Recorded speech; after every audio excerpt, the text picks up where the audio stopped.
Dopo circa 2 settimane dal naufragio del 7 ottobre scorso, ultima tragedia del mare con 13 vittime a 2 passi dall'isola di Lampedusa, con il traghetto di linea i 13 migranti superstiti hanno raggiunto il porto di Porto Empedocle. Ad aspettarli uomini e donne delle forze dell'ordine che immediatamente si sono presi cura di loro con solidarietà e tanta umanità. Sono infatti 6 donne provenienti dalla Costa d'Avorio e 7 uomini di origine tunisina. Sono arrivati in queste ore impauriti e profondamente colpiti dalla tragedia a cui erano presenti e in cui loro amici e familiari hanno perso la vita.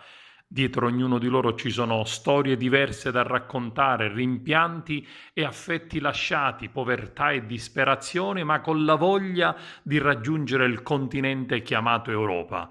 La tragedia avvenne il 7 ottobre dopo la mezzanotte con una piccola imbarcazione di circa 50 persone a bordo che si è rovesciata durante l'arrivo dei soccorsi, affondata e poi inghiottita nelle fredde acque a 6 miglia dall'isola.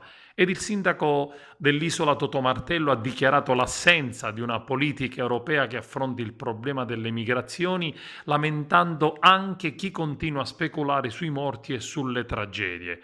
Adesso i superstiti saranno accompagnati nelle strutture di accoglienza temporanea del Racusano. Dalla nave Sansovino arrivata contemporaneamente sono scesi anche 6 uomini di nazionalità tunisina ed immediatamente gli agenti della squadra mobile li hanno arrestati destinatari del decreto di espulsione per ingresso illegale nel territorio italiano.